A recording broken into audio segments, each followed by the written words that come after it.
मेरे दोस्तों के लिए, अपनों दोस्तों को बोल मेरे पास आने के लिए। तो मेरे दोस्त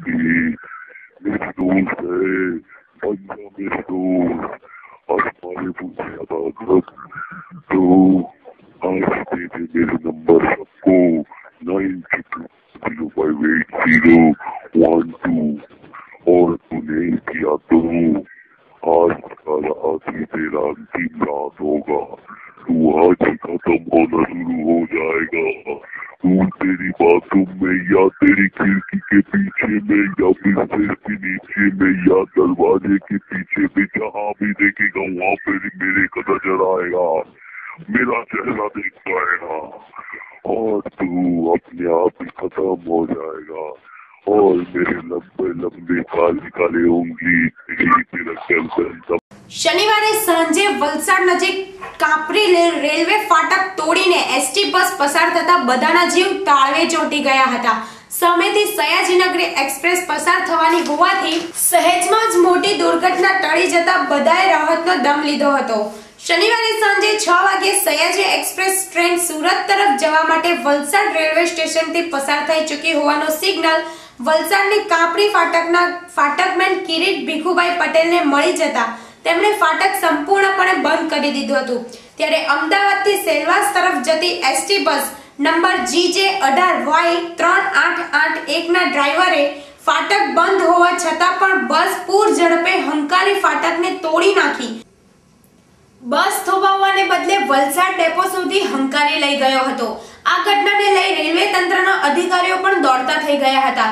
જો કે ફાટકમેને કિરીટ પટેલને ટ્રેનના આગમન ટાણે ટ્રાફિક વ્યવહારને સાચવવા માટે સાંકળ વડે ફાટક બંધ કરી હાથ વડે સિગ્નલ આપી ટ્રેનને રવાના કરી દીધી હતી।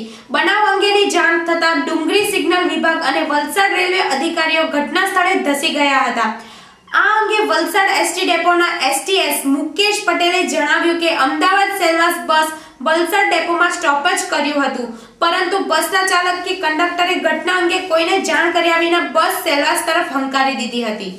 સયાજીનગરમાં ફાટક બંધ કરતા હતા એ સમયે ટ્રાફિક બંને સાઈડથી ચાલુ હતું, પણ બસવાળાને લાલ સિગ્નલ પાસ કરીને અંદર ઘૂસી ગયો અને ઉપર એનું જે ઉપરનું જે માળખું આવે તે બસના અંદર લાગી ગયો અને ઈચ સાઈડનો ગેટ તોડી નાખ્યો।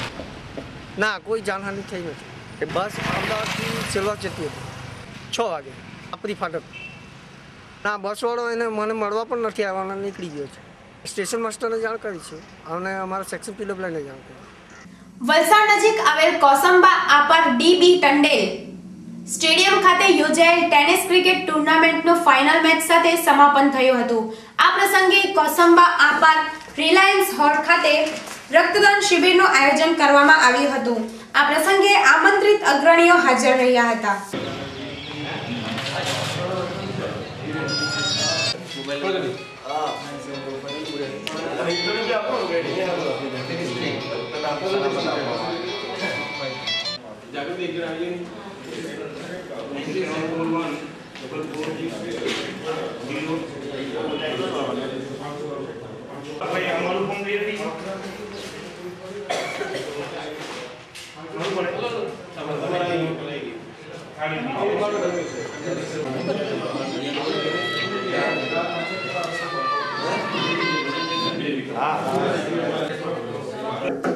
ધરમપુર તાલુકાના બિલપુડી ગામના